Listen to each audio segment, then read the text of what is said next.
Well, many are comparing current farmer sentiment to that of the 80s, with farmers facing another year of losses. However, land values today much stronger, demonstrating more stability than what was seen back then. Jeramy Stephens with the National Land Realty joins us now for more on this. Thank you, as always, for being here. I thought maybe we could start with an overview of some of the main factors impacting producers today, how that is affecting their outlook. Well, producers are seeing, low commodity prices, lowest we've seen since 2018. The markets are really stagnant. There's really nowhere we're producing, sticking crops everywhere because we have really no place for it to go.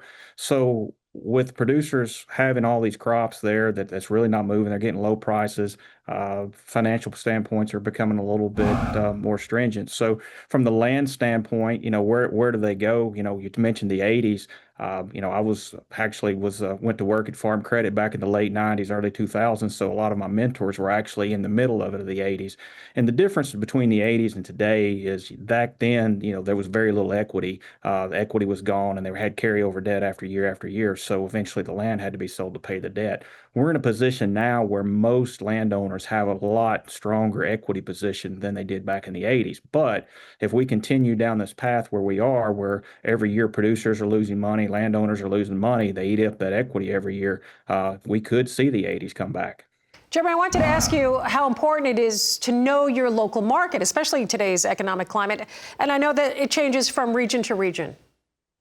Yeah, recently USDA just came out with their report for single-digit appreciation, and that's cropland, pasture land across the United States. Every market's different.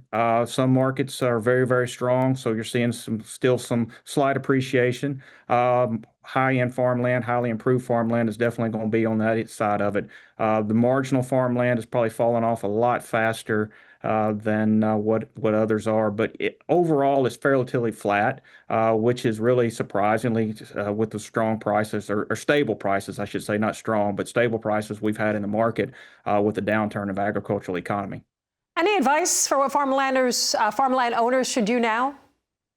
From the standpoint, if you're a producer and a farmland owner, the first thing you need to do is work with your lender to see what position you're in. And then next question, or the next thing I would say, is be working with your accountant to see what type of tax consequences. And if you do have to sell land, then you actually need to work with a professional that can give you fair market values and get the most for your property if you need to sell something off to help reduce your debt and help increase cash flow. If you're a landowner and not a producer, the first thing that I would say is you need to reach out to your tenants and make sure that they're strong enough to continue moving forward financially, because what you don't want to do in that position is to be in March, April, or May and be looking for a tenant, especially in a down economy. And then after that, again, if it's the situation that is a landowner you need to sell, then it would fall under the same thing. Look for a professional to be able to help you analyze the property that you have and understand what your wants and needs are, and help you accomplish your goals. Yeah, good advice out there. There are opportunities, right, if you look for them.